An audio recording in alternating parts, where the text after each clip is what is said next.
What is good, everybody, and welcome back to another My Damn Toys video. Today we have the 2018 Royal Rumble review. I'm going to take you guys all the way through the card, starting off with the US Open Challenge with Bobby Roode, going all the way through to the main event of the Women's Royal Rumble, and every single thing that happened on the card. We're not going to cover the pre-show, just in short, real quick. The Masked Men won, and then the Revival also came up big with a win over the Club. So that is pretty much it for the pre-show, but I'm going to cover everything that ticked me off on the show. I'm also going to cover everything that I liked about it. You know, I thought it was a pretty solid match card overall. I thought some of the matches lived up to the hype. A lot of them did way better than I expected. And particularly one that I was pretty worried about that they actually showed up. So I'm very excited for that. However, there are some really big things that I was bummed about, but we will cover every single thing, guys, so let's go ahead and get started. Before we get started, guys, I just want to point out that what the heck was Alundra Blaze doing on the kickoff panel? She seemed a little bit drunk. It was just really weird. Her and JBL interacting. I just don't think they need to bring people in just randomly because you never know what they're going to say. Her and Ric Flair were all over the place, and I just wanted to put that in there. I think they need to get some people that actually are analysts or some people backstage to get in there, or actually maybe some superstars, but I just thought I'd throw that in there. I thought she was a little bit out of touch. I don't really know. Starting things off, guys, we had the US Open Challenge with Bobby Roode, and I thought this was pretty pointless. I guess the only reason they did this was to give Bobby Roode some shine on pay-per-view, and of course, a lot of people thought that Dolph Ziggler was going to answer the challenge, and I was going to be really freaking pissed off if he was going to answer that challenge. But of course, I was right. I thought it would be one of two men. I thought it would be Jinder or this man right here, Mojo Rawley. He did answer the thing, and I thought Bobby Roode was looking good in his glorious gray and blue wrestling gear. He was looking really nice. Match was your typical SmackDown Live match. Didn't have a good finish. The glorious DDT looked kind of botched. I think it was Mojo's fault. Bobby ended up retaining. I did agree with this. However, I think this was just a ploy to get Bobby Roode on the show. The first official match we had, guys, was the 2-on-1 handicap match for the WWE Championship between AJ Styles taking on Sami Zayn and Kevin Owens. AJ came out in this sick AF beautiful gear. That Carolina blue and black and silver just looks so nice together. I was actually going to work on a custom with Carolina blue in it, but now I feel like people are going to be like, you copied dude, you get a tire from Royal Rumble. So now I'm kind of bummed out about that, but I'll probably make it anyway because F it. But I like the way the match started. It was kind of slow at first, but Zayn and KO with their heel antics and, you know, tagging back and forth really built up the hype for this match. Kevin Owens going around AJ Styles I thought was hilarious, just proving you know, again and again, why Kevin Owens is one of the best in the world at what he does, just always knowing what to do in certain situations. Really cool moment in the match was AJ Styles was in the corner. Kevin Owens used his momentum to launch him across the ring, and in that moment, he caught Sami in a Hurricane Rana, so it was like he caught him in the legs and flipped him over. It was a really, really cool spot. Also, another spot is where AJ was on the apron. He got hit with a super kick because the ref was distracted. And then it sent him into a Blue Thunder Bomb, which I thought was awesome. AJ was freaking smashing Sami Zayn with those freaking forearm shots, man. I really like that. You could hear the thud every single time. The end of the match came when the ref thought that Zayn tagged KO. Zayn got thrown out of the ring. KO goes for a pop-up powerbomb into a sick roll-up from AJ, and AJ ends up retaining the championship. Sort of a, you know, confusing finish there, and I think they're going to continue this rivalry. Not sure exactly where it's going to go from here, but I definitely will see Sami and KO causing more problems on SmackDown Live, I'm sure, for Shane McMahon. After this, I thought that it was a pretty good match overall. I liked the match a lot. It was a great way to open it. Three of the best workers in the company, hands down. KO and Sami were backstage after the match with Shane McMahon, you know, begging for a review of the tape. Kevin Owens doesn't want to be screwed by another ref. He asked Shane if he saw it, and he just simply replied, yep, obviously referring to the yep movement, leaving it on a cliff right there. I thought this was a great way to open the show, but AJ did retain. Up next, we had the SmackDown Live Tag Team title match between the Benjables taking on the Usos in the 2 out of 3 falls match. You know, the Usos came out in their fresh white freaking attires, looking nice. You know, the story was built around the left leg of Jimmy Uso. Benjables working the leg for the first portion of the match. They had a sick suicide dive by Jey Uso to get some momentum back. Moonsault onto Jay and Jimmy to the outside from Chad Gable was a really nice spot from this match. It took forever to get the first fall. I thought that was a really nice way to do it. I thought that this match was going to go on for like 30 or 45 minutes, guys. They were, you know, going hard at it. They were working so hard. Both teams working so hard to get that first fall, and I absolutely love that. At one point, the Usos were on the corners. Shelton kicks one of their faces off. He jumps up on the turnbuckle, kicks their head off. I love that. Then we had a very nice super kick sequence by the Usos. Then a double super kick to Gable in the face, getting the first fall to make the Usos up 1-0. There was a sick double move by the Benjables. It looked like Jimmy hit his head on the floor at one point when they did the double moves to the outside. I thought for sure he was out or something. He looked really terrible. It looked like it bounced right off the mat. So that looked pretty nasty. But then the finish came when one of the Usos, I think it was Jay, rolled up Benjamin. Chad Gable's on the turnbuckle. I thought Chad Gable was going to jump off onto the Usos to, break up the pin. He did not, and they just win 2-0 with a roll-up. And I thought the match was incredible up till that point. I was really let down by the finish of that match. I don't know if their time got cut or what the issue was, but that is what happened. The Usos did retain, which I'm okay with. I just did not like the finish of that match. They couldn't even give Gable and Benjamin at least one pinfall to give them some credibility. I thought they were doing a good job on SmackDown Live of building up some, and then I feel like this really takes away their momentum. Getting beat 2-0, they didn't even get a pinfall, and they lost on a roll-up. I just thought that was pretty crap, but I liked this match a lot until the finish, and the Usos did retain. Next up, ladies and gentlemen, we had the Men's Royal Rumble match, and I'm going to be honest with you, this totally caught me by surprise. I was pretty pissed off at first. I was, thinking, the winner of this match gets a main event WrestleMania match for the championship. I don't get how any other match is bigger than this.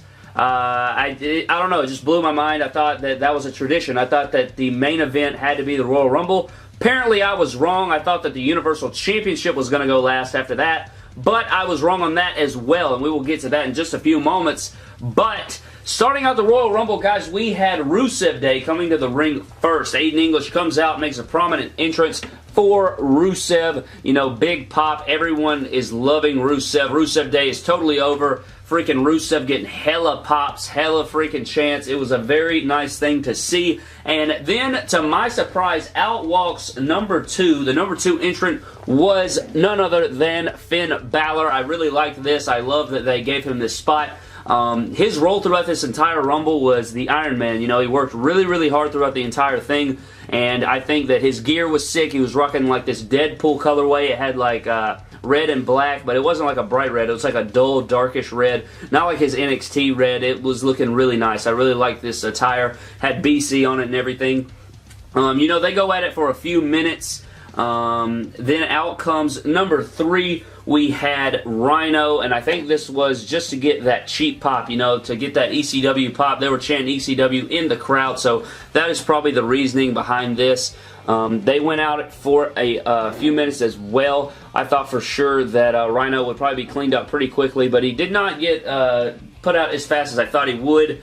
Then out came at number 4 was Trash Corbin, and he was looking strong at first, taking out everybody. And then the best thing in the world that could have happened, Finn Balor eliminates Trash Corbin. Corbin goes to the outside. He lays out Finn Balor and Rusev together. And that was pretty much that. He takes them out. And then number 5 is announced. Number 5 walks down the ramp, and it is none other than Heath Slater. So Heath Slater comes out on the stage, and Baron Corbin freaking clotheslines the piss out of him because he's eliminated, so he's pissed off and stuff. So Baron Corbin lay waste.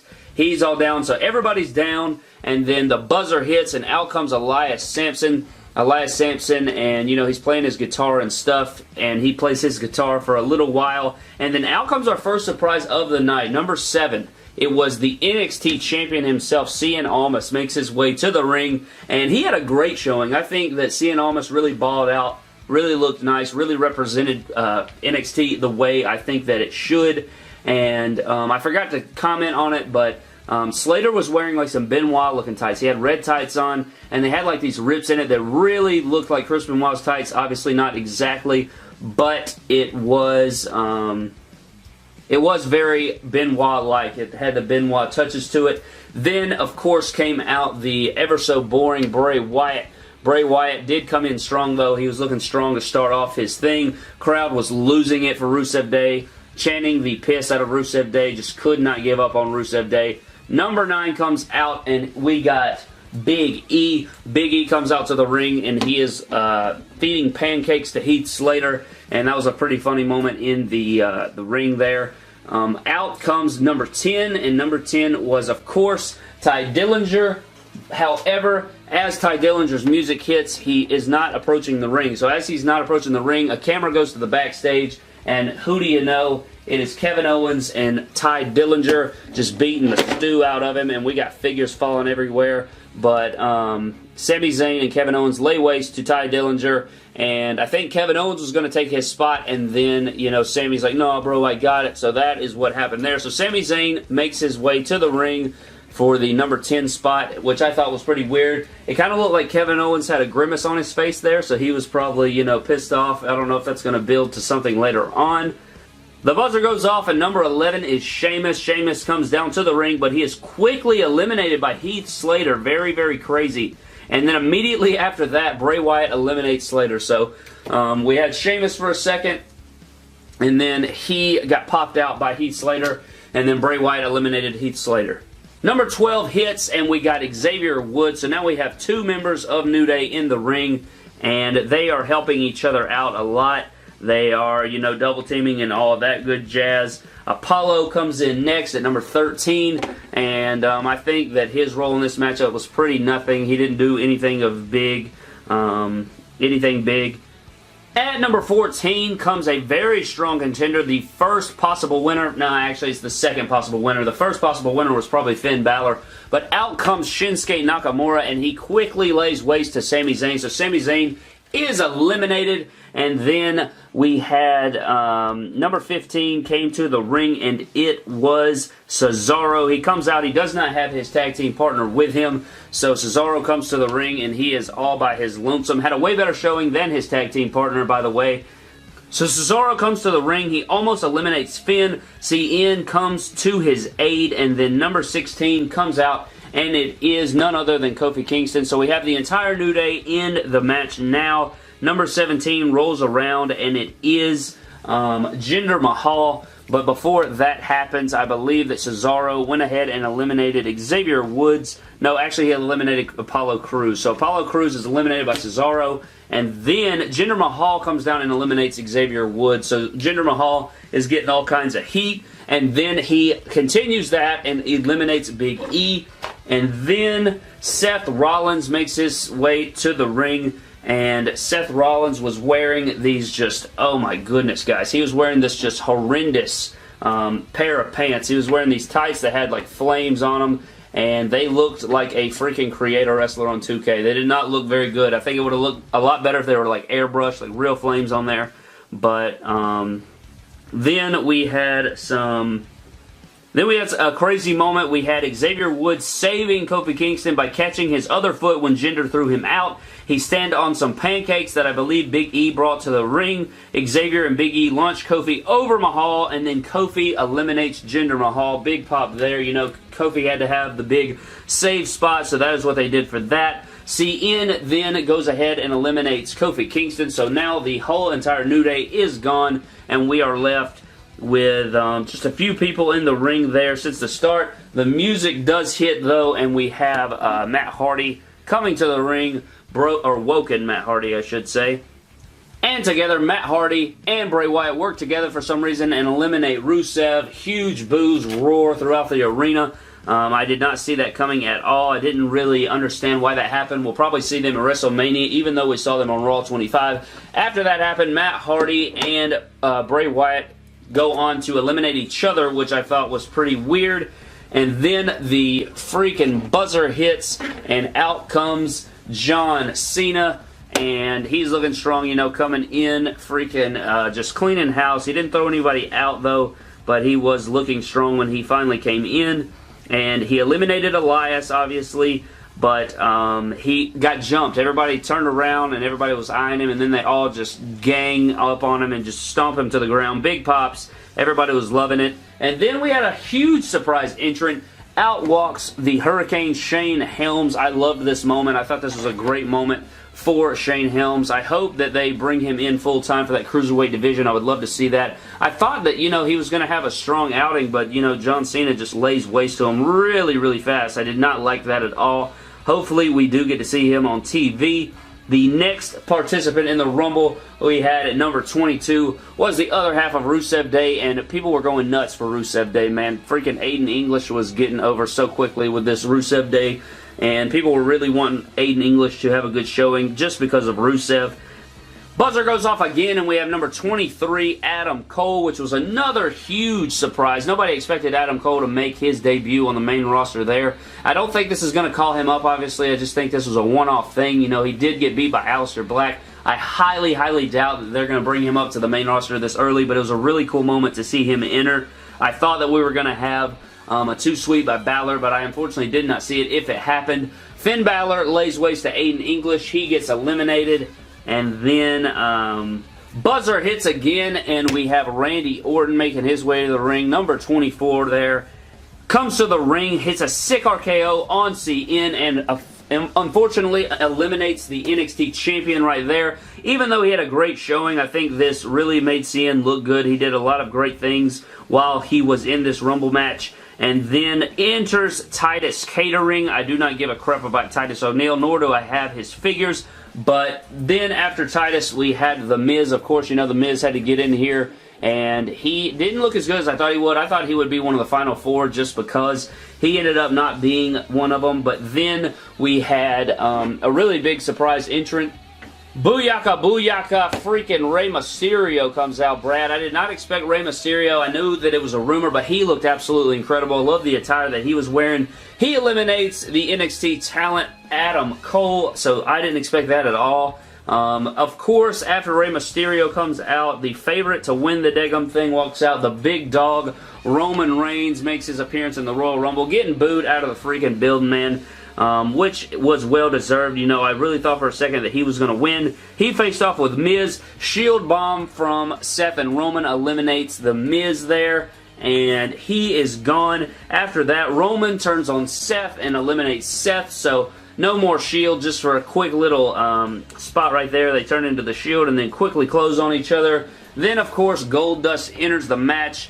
Not too much importance, but then the last freaking entrant in the Royal Rumble, number freaking 30, is Dolph Ziggler, and this really ticked me off, man. I thought he was going to come out, and I thought he was going to just, you know, I don't know, just have a way better showing. It literally was a waste of that entire disappearance. It was horribly booked. It didn't look good. He didn't look good at all. Orton gets eliminated by Roman, and then shortly thereafter, Ray is eliminated by Finn, and so is Ziggler. So Ziggler gets eliminated by Finn Balor, and I guess Cesaro is also gone at this point, and Goldust is also gone at this point. So we're down to 4 here. We have Finn Balor, Shinsuke, John Cena, and Roman Reigns, and this went on for a little while until it really pissed me off, man. I don't know why they did this. You know I'm a huge Cena fan, but I also love Finn Balor.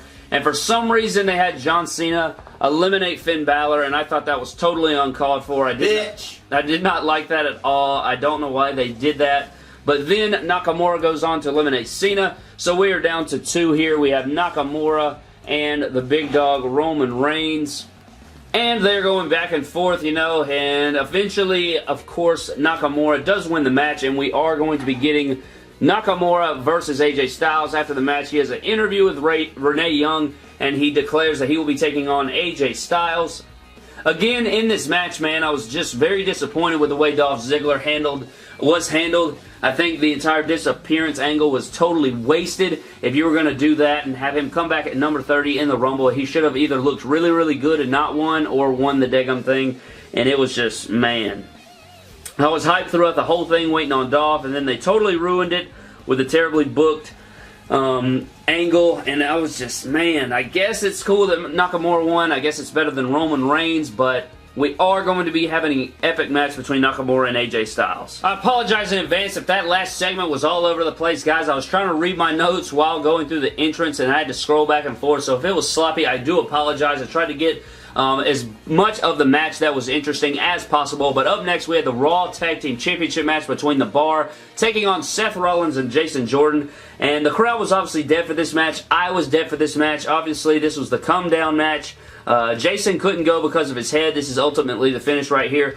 Jason couldn't go because of his head injury. Seth gets double teamed. Bar wins, and we have new Raw Tag Team Champions. And I guess this is leading to Seth Rollins versus Jason Jordan. And the trouble is, that would be probably a great match. I just don't know if people are going to care about it because of Jason Jordan's bluntness.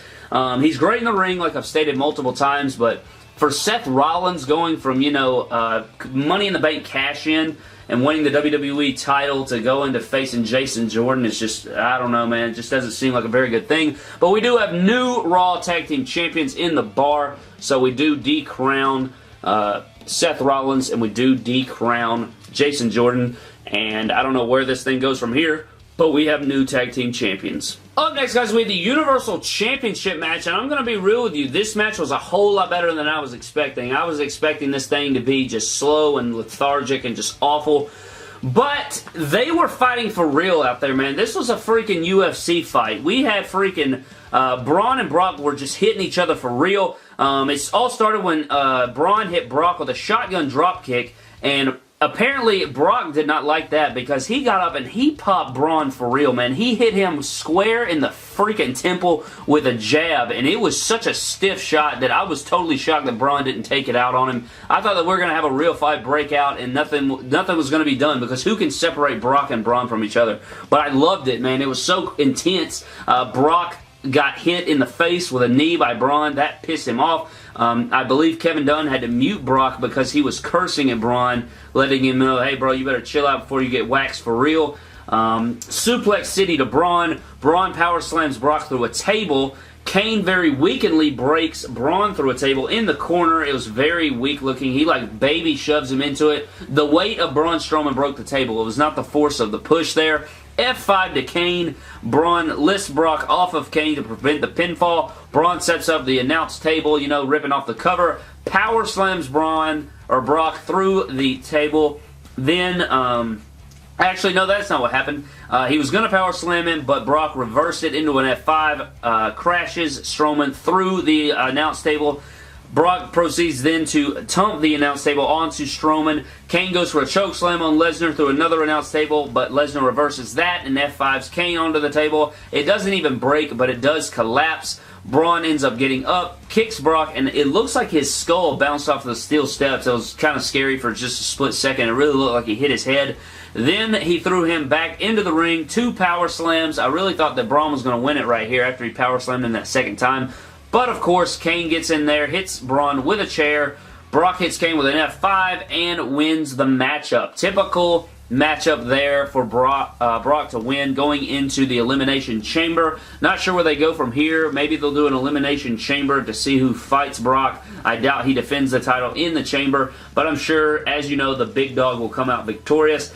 But this match was a whole lot better than I expected. Very hard-hitting, and I enjoyed most of the match, especially at the beginning, man, when I thought they were going to break out for real. That stiff shot to Braun Strowman's temple was very scary, looked very real, and it was just very, very intense overall. Very impressed with what I was going into this match expecting. And last but not least, ladies and gentlemen, we main evented the night with the first ever Women's Royal Rumble. And I was a little bit annoyed by this. I just feel that it's not genuine. I feel that it's forced. I feel like this is a ploy by the WWE just to get their, you know, political agenda and their feminist movement and like all this crap pushed to the forefront. And I don't think this was genuine at all. I just feel like it was just totally pushed. You know, you had Lita coming out there with her trending hashtag on there, trying to stir up controversy. I don't know, but I just thought I'd get that out there. Of course, we had Stephanie McMahon, Charlotte, and Alexa Bliss at ringside for this thing.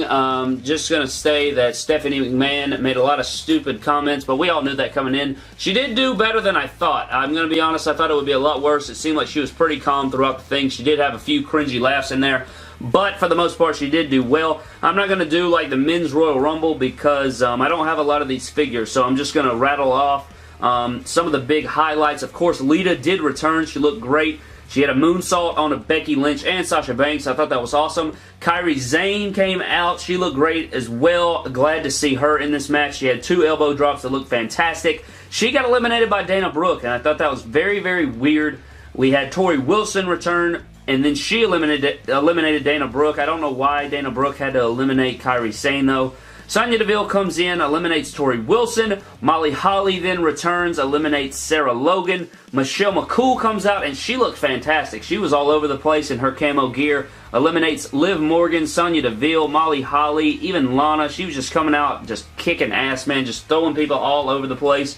Then in came Ruby Riott, and she looked good as well. Vicky Guerrero comes out, and she's just spewing that excuse me trash all over the place. She gets eliminated by Sasha, Becky, Michelle, and Ruby. Then, of course, Miss Money in the Bank enters. Carmella, I thought it would have been cool if she just came in and cashed in or something like that. I thought that would have been cool if that happened, just to make this thing epic. Of course, that did not happen, but Vicky smashed Carmella with the briefcase in the head.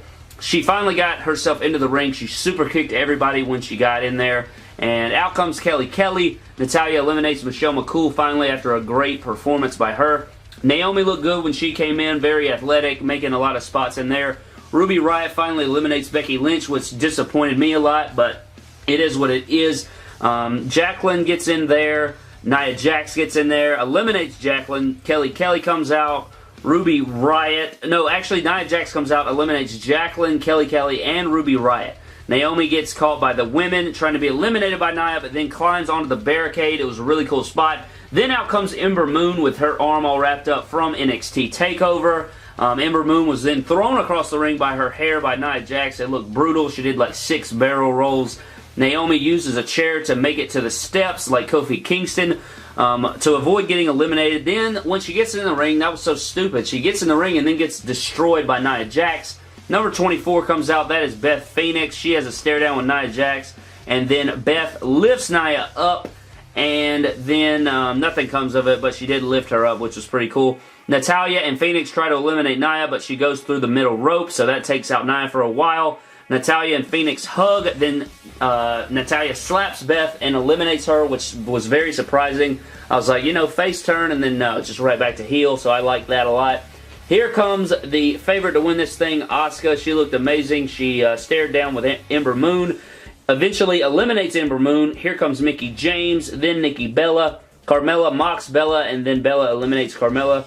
Enter Brie Bella. Bayley then gets in there, and then the number 30 spot, I thought for sure that it was going to be Ronda Rousey, and it ended up being Trish Stratus, which was very awesome. I was very happy to not see Rousey in this thing.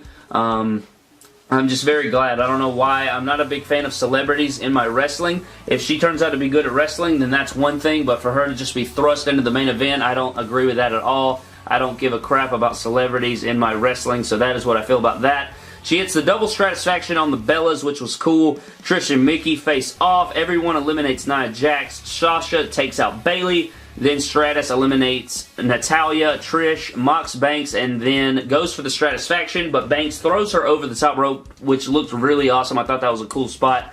Sasha and Asuka face off, and then the Bella Twins eliminate Banks. Banks did last the longest in the match. She came out at number 1 and lasted all the way to the end. Asuka destroys the Bellas. Then Nikki turns on Brie and eliminates her, and then finally Asuka and Nikki out on the apron, and Asuka does kick her to win the match. And of course, that is the way it should have been. She did look sort of weak in some moments, but overall, she did win the match, so I can agree with that. Very happy with Asuka winning. I think that she should go into WrestleMania and win the title, obviously. But then, out of nowhere, some wrestling music hits, and it is Ronda Rousey Piper coming to the ring. I say Piper because she had the leather jacket on. She had her Ronda Rousey Titantron up there, and it had the exact font as Roddy Piper. I don't understand if they didn't have anybody creative enough to come up with something else, but you know, I guess she's Ronda Rousey Piper. But I didn't care. I didn't care that she came out. She looked stupid. She pointed to the sign like 3 times. She tried to shake Asuka's hand, which I didn't think made any sense, really, because Ronda Rousey didn't earn anything. She's just there. The crowd was going high for her, though. I just do not give a crap about her, and I think that Asuka deserved this victory. She's worked her ass off to get to where she is, and for Ronda to just come in and try to take it is just ridiculous, and I hope she's good at least. That's all I'm going to say about it, but I thought that was a very lame debut. She looked weird. She walked around the ring, got to Stephanie McMahon, shook her hand, and then walked off, very face-looking, just shaking people's hands and stuff. And that was the close of the show, and that was the complete Royal Rumble. Again, I didn't like the fact that the women main evented. I guess they just wanted that first main event, that first Royal Rumble factor. I don't think they'll main event every single time. I just think this was a one-off thing, but I'm not sure what to expect. I'm sure we'll get a women's elimination chamber, though, so that's probably going to happen. But I'm very happy with the result of this match. Asuka should have won. If Asuka didn't win, I wanted Becky to win. She had a strong outing, though, but that is what we're set with. We have Shinsuke and Asuka with the winners. I think those are two deserving winners. Even if I don't agree with Shinsuke, I still think that, you know, it's a deserve. I could see that. I think him and AJ will tear the house down. But where do we go from here? I guess we will find out on Monday Night Raw. But that is it for the Royal Rumble, guys. I hope you guys did enjoy this video. I apologize if it's a little long, and I do apologize if it was a little all over the place, if I'm talking really fast or whatever. But I hope you guys did enjoy. Leave a like, leave a comment down below what you thought of the Rumble. Did you enjoy it? I thought it was pretty solid. I think I'd give it a B grade. That is going to do it for this video. Subscribe for more epic WWE and WWE figure-related videos, and I will see you guys in the next video. Thank you.